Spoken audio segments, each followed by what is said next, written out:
What's up, my ninjas? I'm Strident, and I'm coming to you with a video game review, actually. And it's an old video game. It's from 2012. It is the sequel to High Moon's awesome and insanely it was almost perfect War for Cybertron. It is Transformers Fall of Cybertron. And like I said, this is from 2012, but this is an example of the fire truck coming down the street while I'm trying to do my review. Symbiosis. Anyway, this is an example of just the third-person experience done right.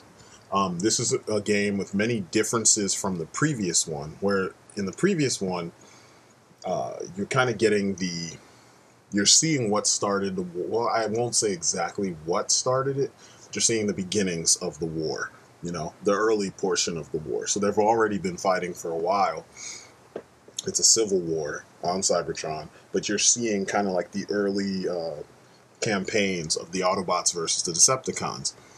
The story lets you play both sides. You just don't switch during the actual game.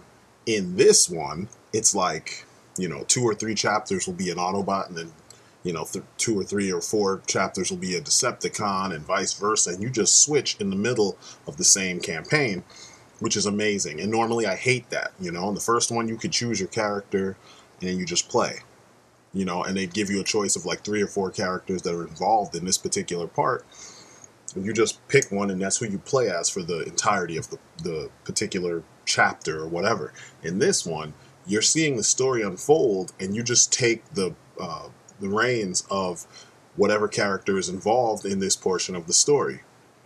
And it's very fluid and dynamic, and you don't feel like you've been forced. They almost present it to you in a way that makes you want to play as the characters, which is what I've always been saying from the first time I was restricted to specific characters all the way to the last time. Make me want to play as these characters. That's the job. But this is one of those games that was made for me. As you know, I am old. I'm not super old, but I'm older than the majority, or I'm in that majority that's kind of like, we grew up with video games. Like, we grew up at the beginning of video games.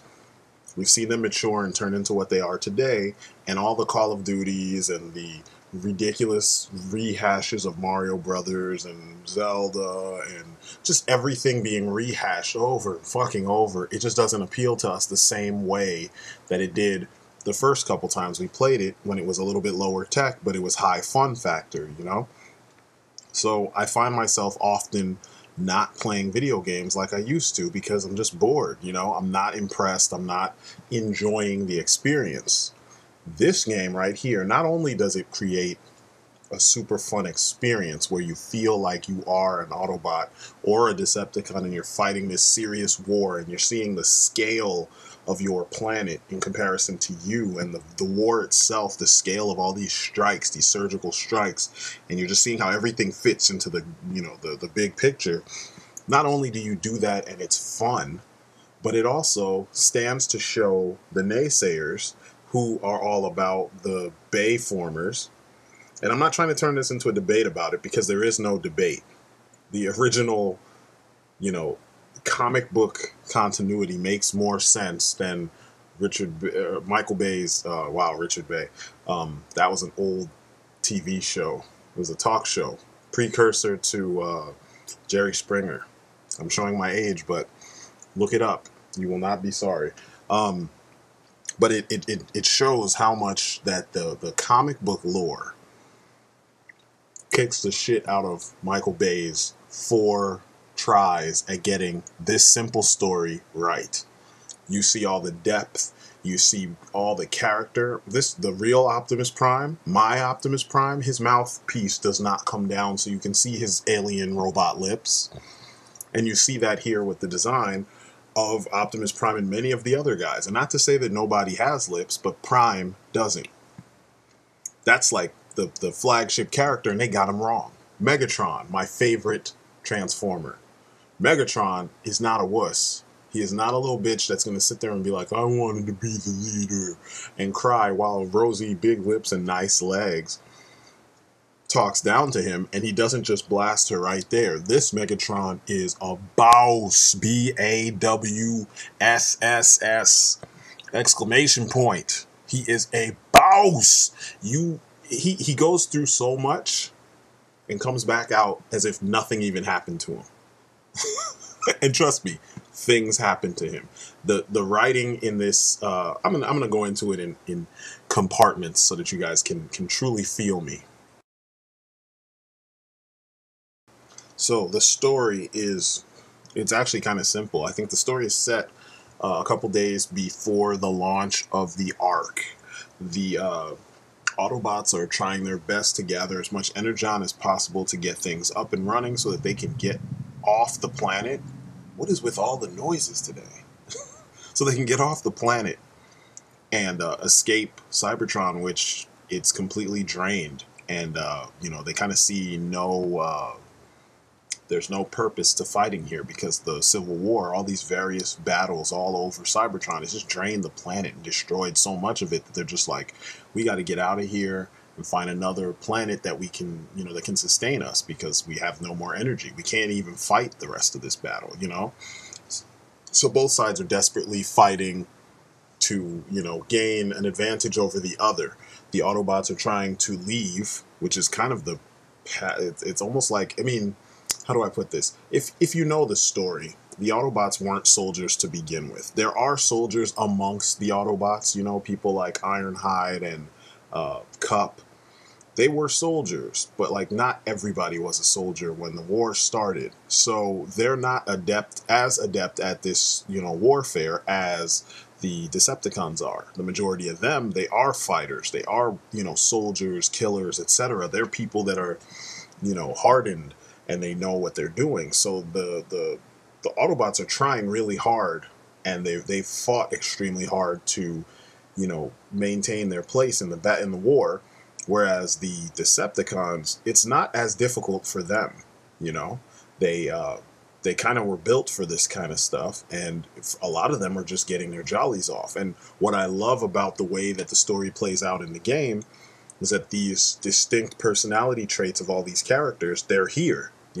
They've paid attention to the details enough to let you know that, Optimus was a clerk. Essentially, he wasn't what they call him, a cartographer. He wasn't a fighter beforehand. This war has hardened him, and they've been fighting this war for so long that, I could see him picking up and learning and, becoming more adept in things. And what I like here that they did also is that there are a lot of things that happened in Transformers the movie, the G1 movie, that if you've been reading the comics and the characters, it kind of seems like, really, that would happen? Like Optimus being killed by taking one shot. Essentially, one shot turned the tide against Megatron, and it wasn't even from the cannon. It was a freaking, piece of debris that got thrown into his side. And it's like, Optimus is clearly an armor type. He's huge. You can't pierce his side with a piece of debris. You know what I mean? So in this game, in the cutscenes and stuff, especially even in the previous game, you saw Optimus taking shots that were meant for other people because he's so big. You totally see, people play their position according to their body type, their alt mode, etc., etc., and it doesn't feel just thrown together like the Bayformers version. Optimus isn't bloodthirsty. He doesn't want to kill people. He's fighting out of necessity. It's survival. Either we're going to be eradicated by the Decepticons, or we're going to find another solution, And, at the end of the game, it's one of the most satisfying climaxes I've ever played, ever, in anything, when you finally do have your showdown with Megatron as Prime, or if you want to have the play as Megatron, you were given the option right at the start of the fight. Well, they've been fighting for a while, but when we come, the viewer, the gamer, the player, when we are introduced to what's going on, we're given the opportunity to choose which side you want to be. So I think that was an amazing touch, Normally, I would have just played as the Autobots all the way through, because I don't really care so much about the bad guys. I don't really have that many favorites besides Megatron, you know? But they gave you the opportunity to play as Megatron in some places after some of the crap that he went through, and then you kind of fight your way back up. And it's just like, man, fuck it. You know what? My reviews usually have spoilers. So, you know, Optimus straight out gets captured, and Metroplex busts him out, and in the process, he obliterates Megatron. So later on in the game, after you know what would happen if Megatron gets obliterated in battle, Starscream would bring his punk ass out and be like, you know, I'm taking over. And, you know, no one really says anything. So Starscream takes over, and Soundwave begrudgingly pretends or you know, decides to take orders from, you know, Starscream, when in reality he's plotting how to bring Megatron back. So I guess secretly he collects Megatron's parts, and then he uses one of Shockwave's laboratories, and he puts Megatron's spark back in the body. I guess maybe it never left fully, but he puts those parts back together, repairs all the damaged areas, and then you take on a Kratos-esque version of Megatron. And I only say Kratos-esque because, you know, when you play games like God of War, you start out with all this power and then you're dropped. You lose it all and then you got to fight back. Only difference is the comparison is scenario only, because Megatron comes back just as powerful. Like, you don't even have to power anything up when you're playing with him, and he's still a beast, you know? But all these things, the fact that the team at High Moon understands and knows the ins and outs of these characters and can show you, like, what their world looks like. That was another thing. Cybertron, there's no human beings on this planet, and this story is so interesting and fun. I mean, it's not really heavy. You know, it's all relationship-wise. It's all character-driven. You're seeing how each character relates to the other characters in the midst of this giant war. You know, there's teams, and the various teams play off the individual characters. There are rivals. There are, you know, leaders, you know, generals, sergeants, captains, whatever. And you see how each of them do their thing. You play as Jetfire for, like, one mission, and it's a necessary mission. And you feel like you are needed to do this. It almost feels like he's the only one that could have done this in the way that you do it, you know? And that's what makes the game so good. It makes this story just straight up 5 out of 5, 10 out of 10. It's just dope. It's dope. They gave you so much to illustrate all the points needed, and it hits everything that needs to be hit, and it's a blast to play. So let me get one thing out of the way right off the bat. That's a Dinobot. That's Grimlock. That's what he's supposed to look like. Not this garbage. Not this garbage. That is not a Dinobot. That's fucking World of Warcraft. That also is what a robotic T-Rex should look like, because you can tell what it is. Not this. Once again, that's robotic World of Warcraft. Real Dinobot looks like the actual mass and takes up the shape. It doesn't look like this, where there's just a mess of shit. So that's the fake Dinobots, real Dinobots. Okay? Okay, now we're going to move on. So at first, I had issues with these designs because I felt like they were too blocky and big, but it's Warfare. They need to be more armored, and it grows on you after a while. Metroplex is freaking insanely impressive. Bumblebee and Cliffjumper actually look right. While we're on the subject of Cliffjumper, next to Optimus, of course, he is my favorite Autobot, period. I've loved Cliffjumper. The Spotlight series a few years back made me, like, even more of a fan of Cliffjumper, because he's this crazy, like, assassin. Like, he just shows up on a planet, and if they know who he is, if they get a description of a red Autobot with horns that's small, people are like, okay, get him off the planet or stay the fuck away from him, because he's like a one-man Expendables, you know what I mean? Like, or a one-man wrecking crew, you know? He's like a little Punisher. He'll destroy every damn thing. That's just the way he gets down. And I love that in this, he seems like that type of character. I mean, they didn't push it that far because the mission was to get off the planet and first secure energy source and then get off the planet. But like, he feels so capable because he's so fearless in odds that he should be uncomfortable in. So I love that. I also love that they did the head swap thing with him and Bumblebee, and it still works. They have their own personalities and they feel completely different, and I love it. Bruticus, this is a character I didn't give a shit about, and they actually made Bruticus feel like something. Like, the Combaticons are actually really damn cool. Even though they're a little crazy, they're still really cool. I wasn't bored with them, you know, and I remember being bored with them in the cartoons. That's all I know of them, of the Combaticons. I didn't read a whole lot of those particular issues that they were in, and if they did, for some reason they didn't make an impact on me. But I like them in this. I like the fact that they actually stood up to their creator, which is Starscream, and that's pretty awesome. Optimus. Now, Optimus was a point of contention for me because this is what he looked like in the first game. This is what he looks like in the second game, and I was not feeling it. But then I thought about the whole armor thing. Since they upgrade, you know, after whatever the amount of time is, and they get stronger and bigger in some cases, and other people get, you know, more agile and whatever, they upgrade. And, you know, there's people like Ratchet and people like Alpha Trion who are constantly remaking themselves.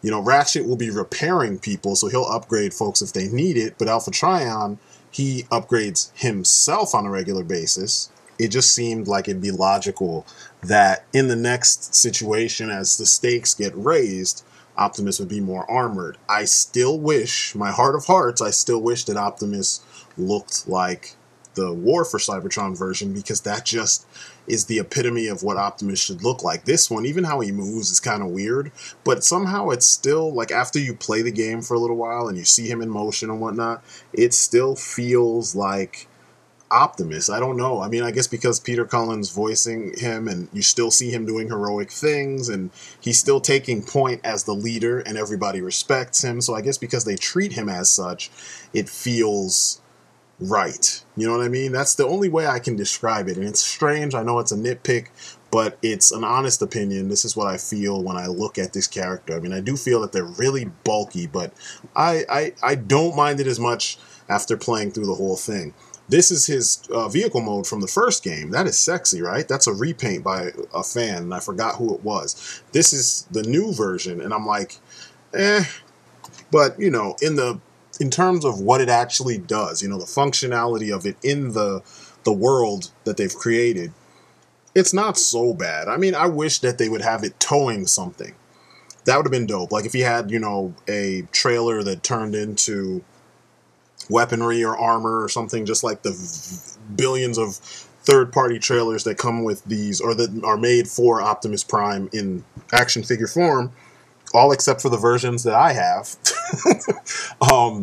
It would be nice if they had done that in the game, you know what I mean? But I'm not knocking the game. The game is it's practically flawless. There are little gripes I have with the game, and I'll get into that in a second, but just in terms of the design, you know, it'd have been cool to see it do a little bit more, but I'm not complaining. It worked. It felt fast. You see all those thrusters and all the exhaust ports and whatnot, and it felt armored. And I think that's what Optimus should be. Something fast, powerful, and very armored. So, yeah, kudos to them for that. And then plus, there's the bonus of the G1 Optimus Prime. Now, how cool is that? I mean, that was one of the catalysts for me actually looking at this game, because I was uninterested in this game for one very specific reason, and I'm going to get into that in the next portion of this review. But when I saw this gave me a little bit more hope. I was like, holy crap. And, you know, I have to say that High Moon Studios, when I complain about form not following function in movies and, you know, TV shows and video games and stuff, High Moon actually did a good job making the form and function unite. And the Autobots and Decepticons, or Cybertronians in general, they all feel like real, you know, living beings. They don't feel like just generic robotic stereotypes. You know, I feel like this is it feels like it's a realized world, and it feels like, you know, what we see going on actually happened. It doesn't feel like the it just doesn't feel like a last minute thing. You know what I mean? The Bayformers tended to feel very last minute, you know, like we think this is cool. Let's throw this in because we thought it would be funny if insert your joke here. And that gets on my nerves. Whereas here, everything feels so well thought out. The cities, every piece transforms. You know what I mean? Buildings turn into guns to protect the particular area. You know, bridges transform out of nowhere and fall and back into the rest of the city. You know, crevices fill up so that, you know, you can get from point A to point B and then close off so you can keep people away, or, you know, enemies out and away from those particular parts. I mean, it's like really clever, and it's almost common sense, because if it's a world of transforming robotic sentient beings, you know, why wouldn't the planet itself facilitate all this with its own, you know, bios and, you know, robotic whatever, you know, transforming abilities and stuff. Like, it would only make sense, you know what I'm saying? And when I'm watching how all the things play together, it just works. The metals that you see that the Autobots and Decepticons are made up of look like the same metals that the planet is made up of.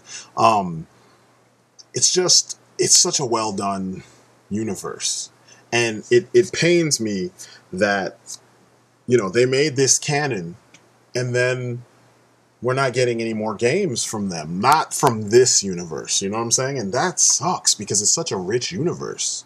And before I finish up, I got to talk about Megatron. I've got two more people to talk about, but Megatron is one. Megatron is my favorite Transformer, period. And a lot of times it seems like there are several writers out there that get him wrong. Either they just make him a megalomaniac of a villain just because, and they forget that, you know, at one point he was kind of like a Nobunaga type. He saw issues with his government, and he saw that the people in the positions of power just weren't making the they weren't making the decisions that need to be made. It was too much politics and not enough action, you know? And I identify with this because this is how I feel about a lot of things that I see. And a lot of people, you know, the difference is, you know, obviously in real life, we can't just get up. You could, but, you know, there's too many things in your way that will cause problems. And plus, you know, my philosophy on life will not allow me to run around like destroying folks. You know, get together my little army and we go destroy folks that don't agree with us. You know, that's not the way. I mean, at some point it might come to that from other folks, because I know other folks, you read about it all the time. They feel like our government is failing and something needs to be done, so they do it by force. And you're seeing this a lot nowadays with our government here in the U.S. But it's a relatable, you know, he's a character who is in a situation or started from a situation that is 1000% understandable if you see things wrong with the world outside your window. You know what I mean? And a lot of times they just write him as this crazy, just power hungry, you know, madman. And that bothers me, because that's not Megatron. You know what I'm saying? Like, that is not Megatron. Megatron is a little deeper than that. Actually, he's a lot deeper than that. It's just that he's been doing this for so long that somewhere along the line, changing the government, he practically took over Cybertron. And it still wasn't enough, because there was a resistance that he needed to crush that he couldn't just immediately crush. So he lost sight of his original goal and got caught up and obsessed over that goal and forgot about fixing the planet. I mean, their war destroyed or, you know, sucked the life out of Cybertron. And in this, you see it. You see all the things that happen to him. Well, not all of them, but you see a lot of things that happen. You see him deal with Starscream multiple times. He's just like, you know, screw you, Starscream. Stop, you know, fucking around while I'm trying to actually make progress. You see him have these moments with Optimus Prime where you're like, wow, they really have reasons to be pissed off. You know what I mean? And there's really reasons for conflict, I guess is what I'm saying. Optimus has this kind of idealistic view of how this all should go down. And Megatron is just like, you're an idiot, because it can't go down like that. That's just not the way things work.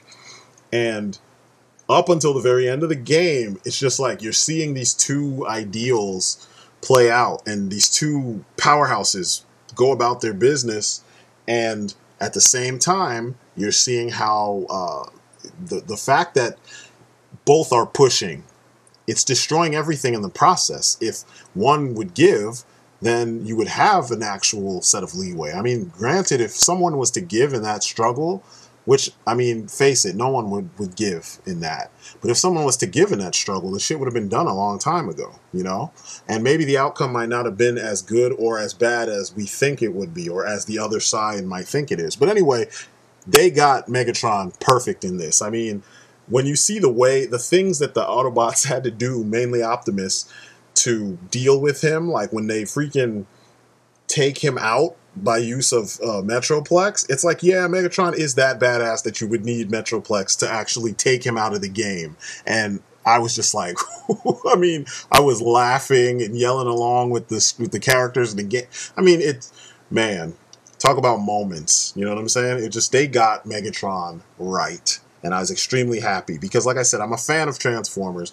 I'm not quite hardcore, but I am close. I love I'm still more of a casual Transformers fan, but I know the lore. I know a good chunk of the lore, and I know the characters' personalities, and I know what I want to see carried over from the books. And I've read a lot of books. I mean, I haven't read everything, but I was like kind of a regular with the Marvel stuff years ago. And I have my brother, like I said, Agent O is like 100% Transformers, like walking Transformers thesaurus, you know, lexicon. He knows everything about them. If I ask him something because I didn't know, he can tell me, and then he'll show me all that shit, you know. He's got the figures, he's got the books, the freaking compendiums and shit. So we tend to sit down, and I'm just like listening like a little kid, like, oh, really? That's what happened? Oh my God, I got to read this. And, you know, to see it all play out and actually make sense in here, and to see all the nods to different stories that told about how Megatron and Starscream have had this power struggle, it's freaking amazing. It makes me wonder why more people can't actually read the source material and then translate it into whatever medium it is they're working in, you know? Now, lastly, my boy Jazz. They've done Jazz so dirty in recent years when it comes to the films. And on account of the films, you have a generation or a new group of fans that don't understand how important this character actually is to the cause. You know what I'm saying? To the plot, to the Autobots in general. He's literally like Optimus's right-hand man. I mean, you have Ironhide on one side. He's like another battlefield general, you know, just like Cup and whatnot. But then you have freaking Jazz, who is like Solid Snake, but then he also can take charge and command other Autobots. He's a high-ranking, probably the second highest ranking Autobot on the team, and he does the work that, you know, a lot of the Autobots can't do, because he actually is a soldier. He actually, you know, isn't like I want to say he's an infiltration specialist. I could be wrong, but he essentially is the guy who they send to do stuff when the shit hits the fan and no one else can get it done. He does it, you know. He's not a wrecker. The wreckers do the suicide missions. This is the guy you send to actually get shit done, you know. I want you to bring back so-and-so because they failed, and I need you to finish the objective. They send him in. There's a really cool Spotlight book about comic about Jazz, and different Autobots were recounting, or an Autobot was recounting stories, or, you know, moments that and as well as stories that he heard of things that Jazz has done while he's actually, I think, waiting for extraction. I could be wrong because it's been a while, but you see it in here because he's so cool under pressure. And when you're playing as him, you don't feel like you're not capable, if that makes sense. I mean, it's a video game, so you're empowered because you have weapons, you know what I'm saying? But character-wise, when you hear him speak and they put you in the moment, you know, there's one moment where he and Cliffjumper are inside of a, what would you call it? It's like a factory that has this immense, you know, amount of raw energon.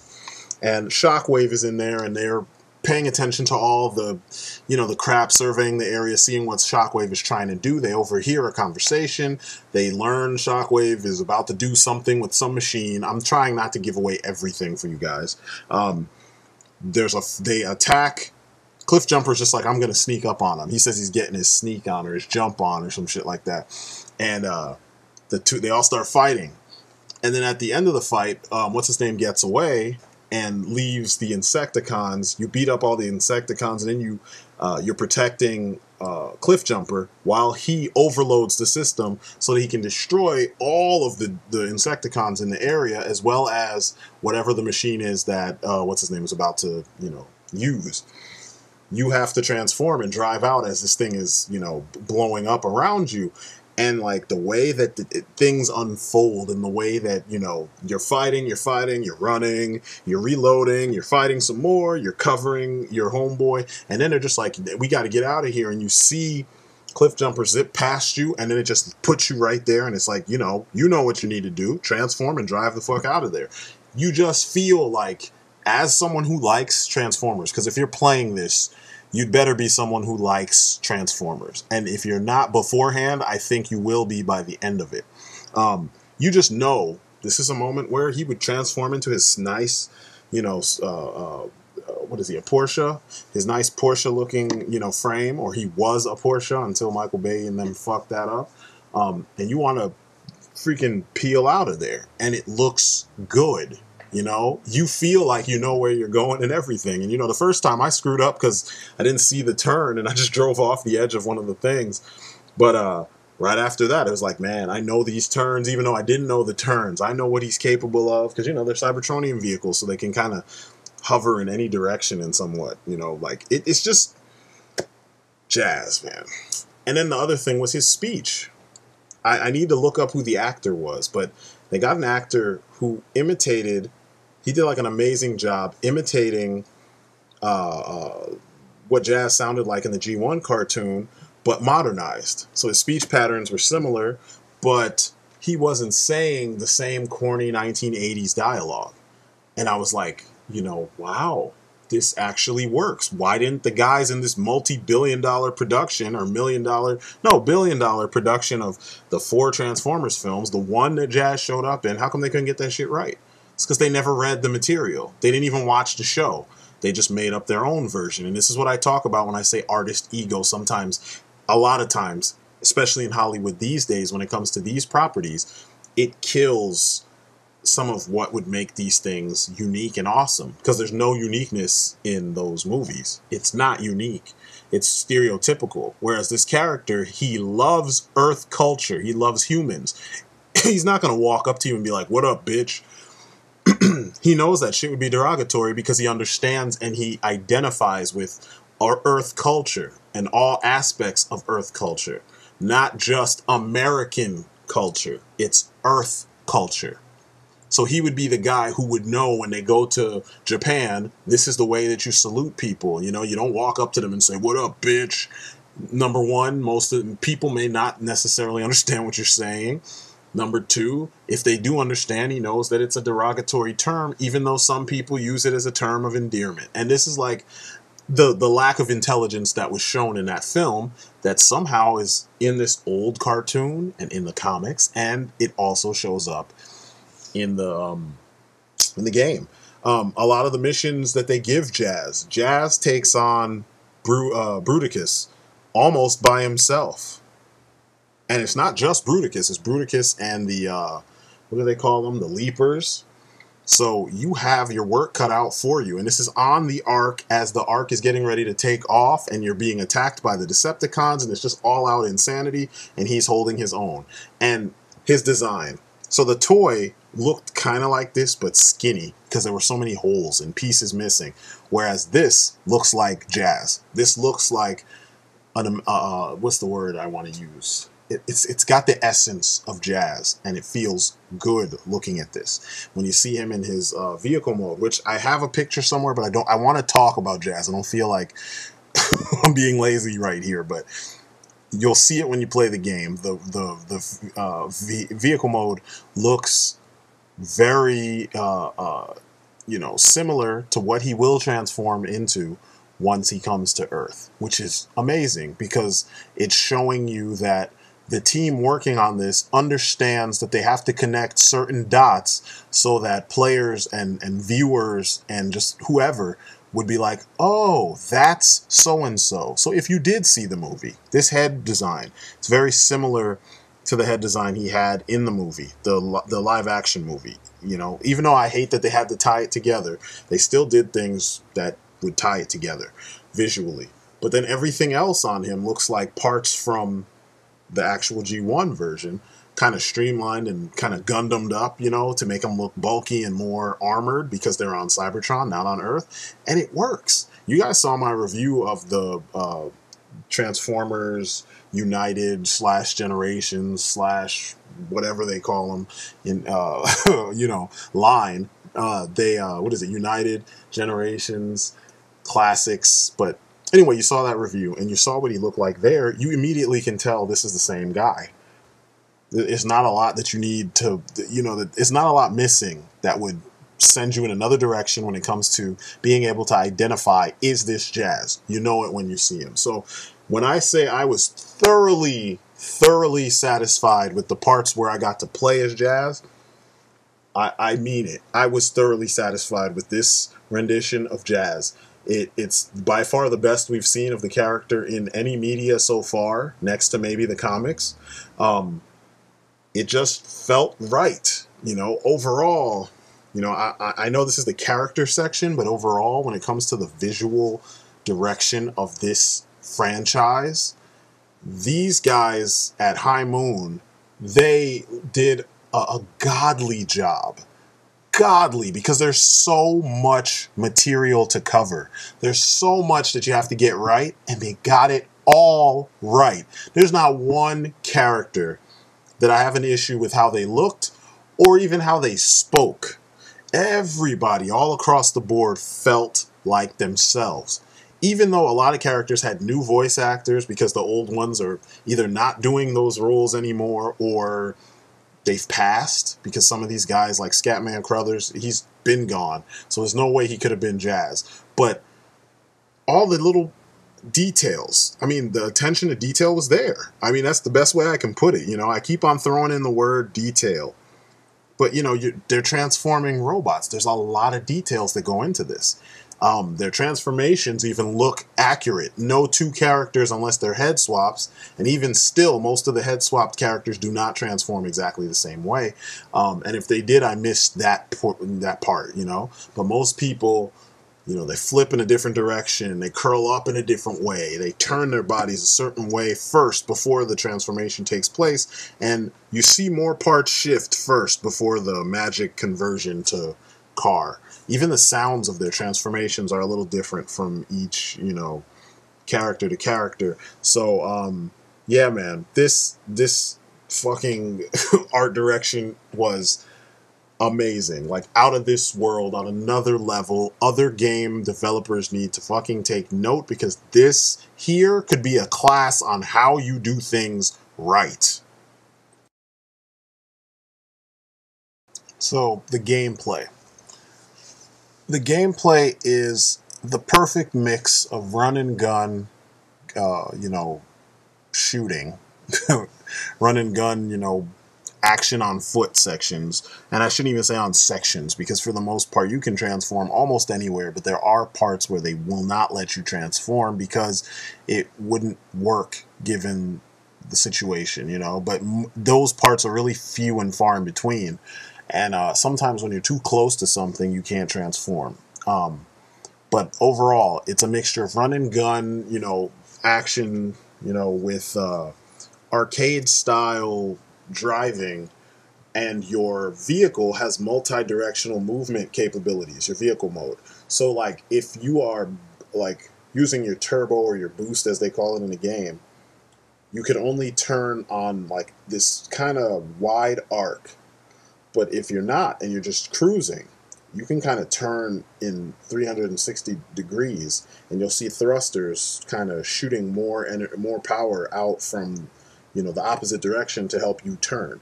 So it's really easy to find your enemies and shoot them. You know, your rocket launchers lock on to characters, and it's very obvious that what's going on. Unlike the first game, you have so much more ammunition available to you that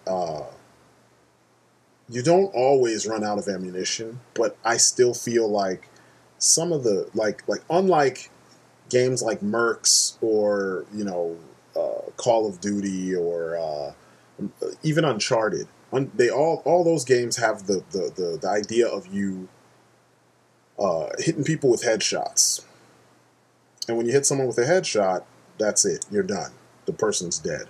In this game, you can shoot them in the head, but you have to hit them a couple times. Sometimes it's more than most times it's more than a couple times. So you can't just take them out with one shot unless you're using the sniper rifle, or like a rocket. You know what I'm saying? And you hit them anywhere and it's done. But besides that little aspect, and forgive me if you hear my son kind of yelling out. He gets excited and he is playing right now. But if you hit them in the head most times with any of the machine guns, you're gonna have to empty practically the clip to to kill them, and that's a frustrating portion of this game. And most times you will empty a clip trying to hit one guy in the head. And I'm a good shot. When you give me a sniper rifle, you give me a pistol in most games, I can put in work. You give me a machine gun, I'm definitely going to put in work because it only takes 2 shots, or it should only take 2 well-placed shots to put down your opponent. And the third one, if you want to be sure when you get up close to them. If you're emptying a clip and spraying everywhere, you don't know what you're fucking doing.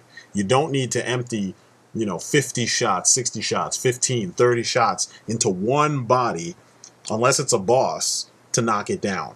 And it's kind of annoying when you play games where it's like, oh, here's the guns that are supposed to pierce the armor of the enemy, and it doesn't quite do that. You know what I mean? But on the flip side, it means that your battles kind of feel more intense because they last longer.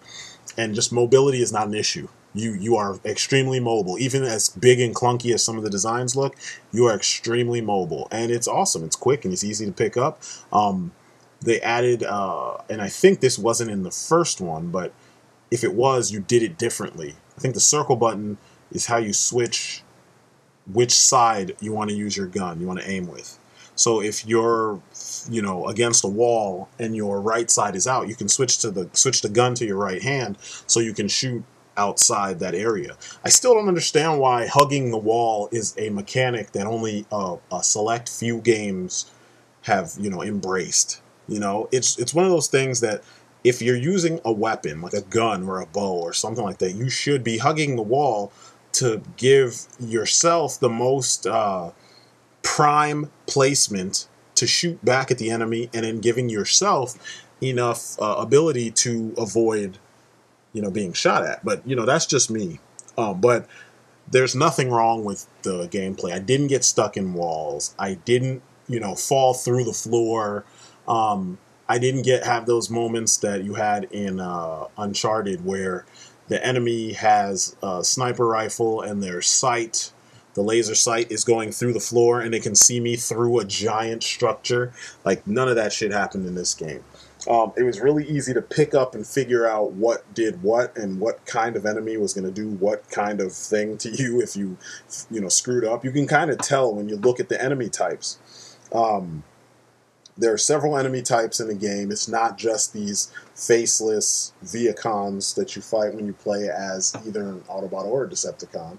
And the same thing with the flight missions. There's actually no flight missions except for at the end, briefly, you play... Oh, no, I take that back. You play as Starscream, briefly, and you play as Jetfire, briefly.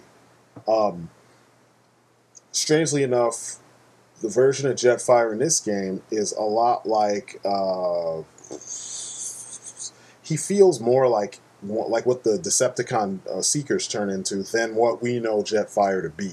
He's not a Veritech or any kind of take on the Veritech fighters. And if he is, they squashed it a lot so that it didn't feel like the proportions of a Veritech fighter. And the Veritech fighters, for those who don't know, those are the planes or craft from Robotech or Macross.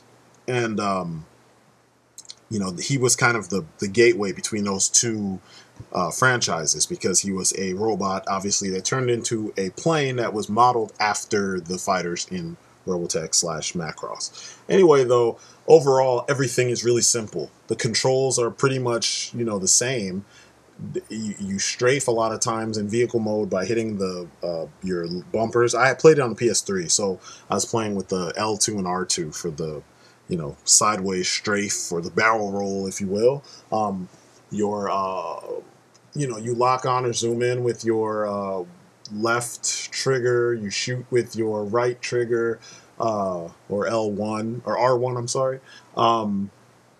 You jump with X, you roll out the way with, maybe square was how you switched arms, and circle was how you kind of strafe. You like roll, jump and roll and dive out the way. I could be wrong because it's been a while. No, square was reload. When you're in robot mode, I think R2 is how you dive out of the way, kind of like the Punisher. And oh, when you play as Grimlock too, you get different controls, and I never fell off of anything. I was so scared when I started playing because he's big and clunky. I'm thinking he can't jump for shit. Like, I'm gonna fall off of something, or he doesn't roll out of the way and stuff, you know. But you know, control all across the board is pretty tight.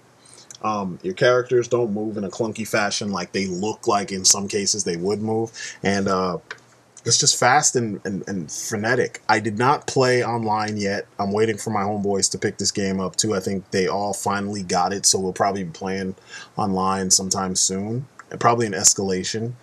And we'll see, you know, if all that translates to the online. It should. I mean, usually shooters don't have the problems that fighting games seem to have, and I don't understand, because there's way more variables going on with, you know, shooting. You've got lines of sight, you've got, you know, the different power ratings of your weapons, you've got your, in this case, you've got your vehicle mode, and you've got your, you know, robot mode. You've got the special moves for each character. You've got your hit detection when shooting and when in combat, close quarters combat. And it just seems like, you know, there'd be more variables. So I don't know. I could be missing stuff, you know, but whatever. The game is fun.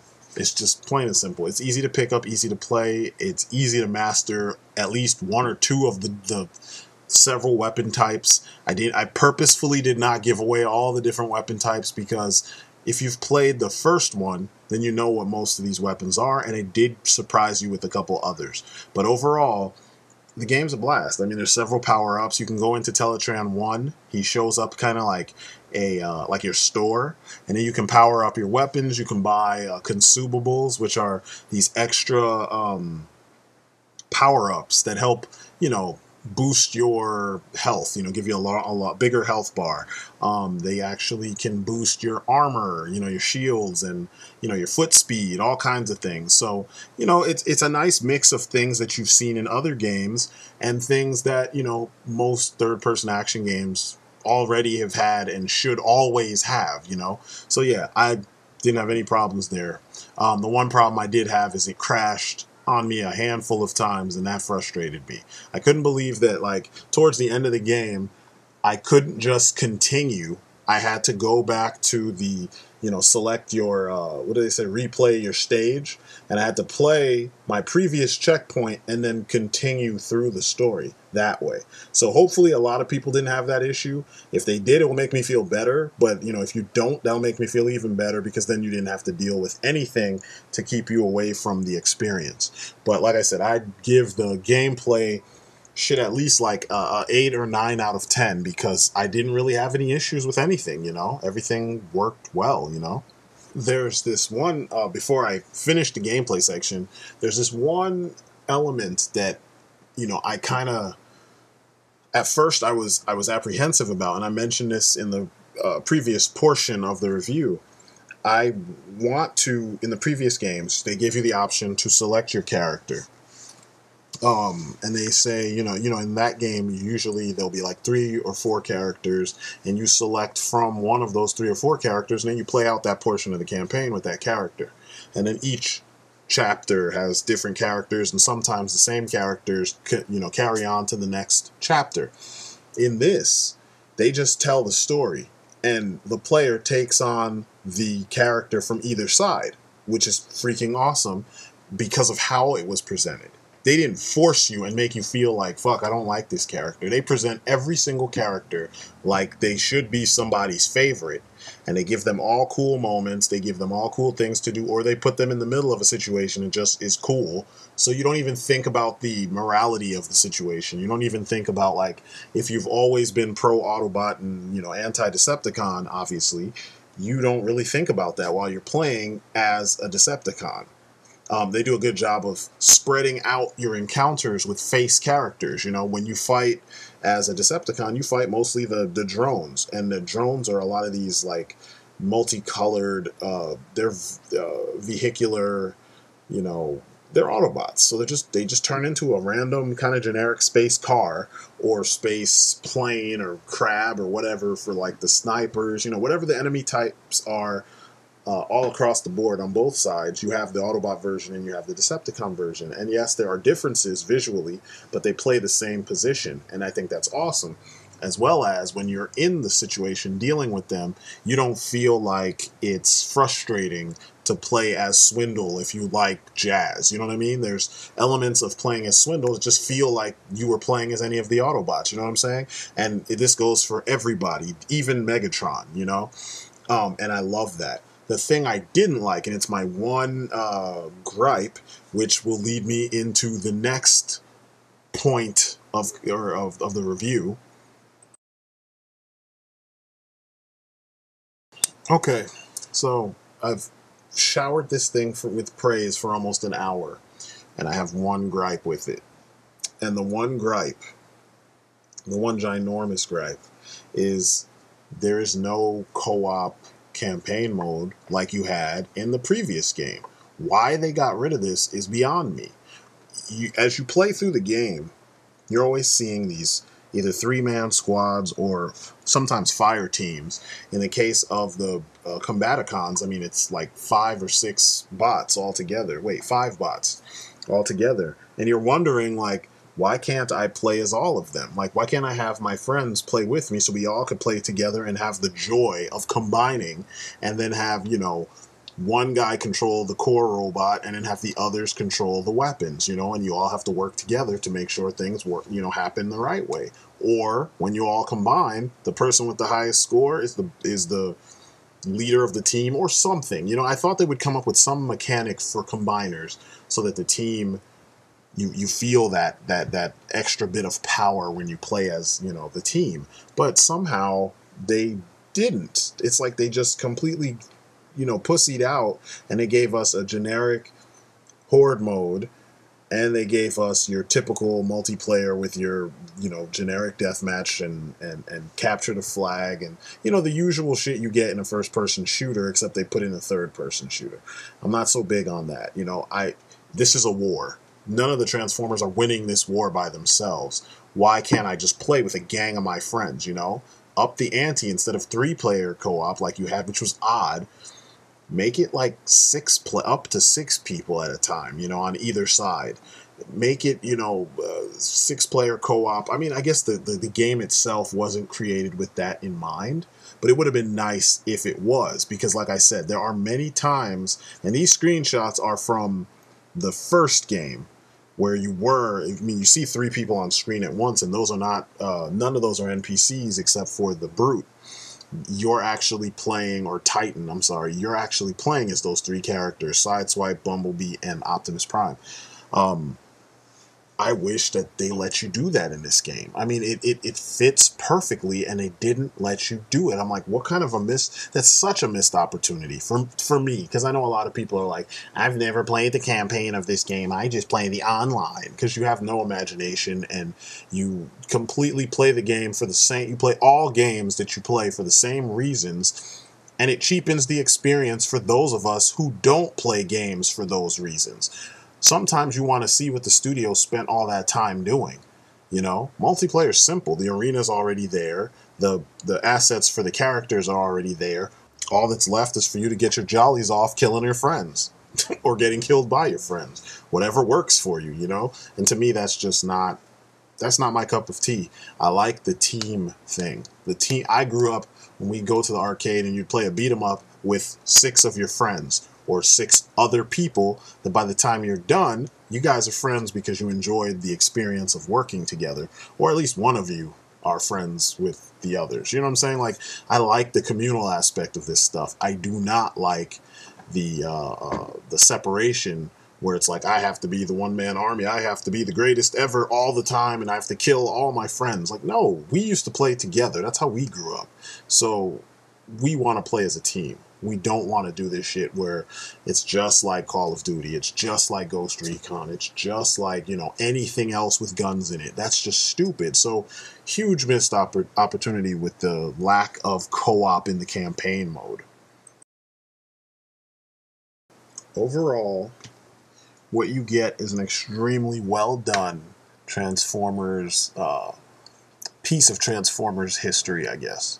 You never see this part in the various versions of the Transformers lore that we get, you know, on a regular basis. You didn't see this with the live action movies, which this is a missed opportunity when it comes to, you know, the movies. They could have made 2 movies based on this, you know, or at least 1. You know, the whole franchise up until maybe the 4th movie could have been about this. But instead, you know, we didn't get this. And, you know, it's cool to see how these battles played out. You see these moments that are throwbacks to all kinds of stuff from the comics to the 80s movie, animated film.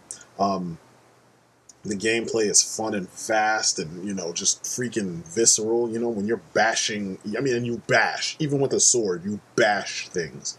When you're bashing your, you know, enemies, it just feels satisfying. The sound effects are amazing. The score is amazing. And that's one of the other parts I needed to focus on. And I'm sorry I didn't do a separate section. You know I'm a music junkie, and I should have started with that one. The music in this game is amazing. The main theme is amazing. The opening stages have amazing music. The last couple stages have really amazing music because it's kind of a remixing of the first couple stages that you play as Bumblebee, the tune.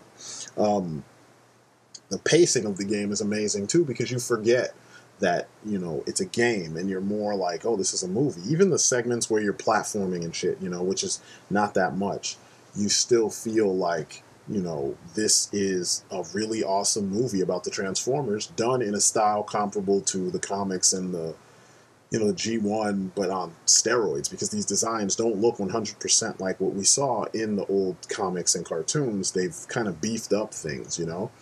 There are a few characters who now, whenever they refer to the stuff going on Cybertron, they look like this. But, you know, overall, this was like a different take on some of that stuff, and it was freaking, it's just beautiful. It's beautiful. Everything is beautiful. The music especially helps, like the intro song, and I'm not saying that Steve Jablonsky didn't do anything good in the films, the scores for the films, because he actually is the best thing about those movies. For me, because I have the scores and I've listened to the scores over and over and over and over and over, except for the 4th one. And I will be checking that out very soon. But overall, like I said, graphics, gameplay, the music, oh man, the sound in general, the freaking just fun factor. You feel like playing the stages over and over. You will have a stage that you like the best because of the set pieces and the, you know, just the overall feel of that stage, you know, and the fact that they put you right in the action. You know, it's not like a lot of the first person shooters where, you know, the first 5, 10 minutes, 20 minutes of the game is like random exposition that you don't even need. In this, you get like a 2-minute intro, maybe a minute intro, and then they throw you right into the combat, right into the fucking combat. And, you know, people are shooting at you as soon as you step onto the field. That's what I want. I'm a Contra baby. I grew up playing those kind of games. When I'm put in a third-person situation and I have a gun in my hand, I want to just lay down enemies. That's why movies like Expendables were so good for me. That's what I grew up on. The story is compelling. It's very compelling. And if you have no idea what Transformers is and where they come from and all that shit, this is a good jump on point because it shows you exactly where it all started.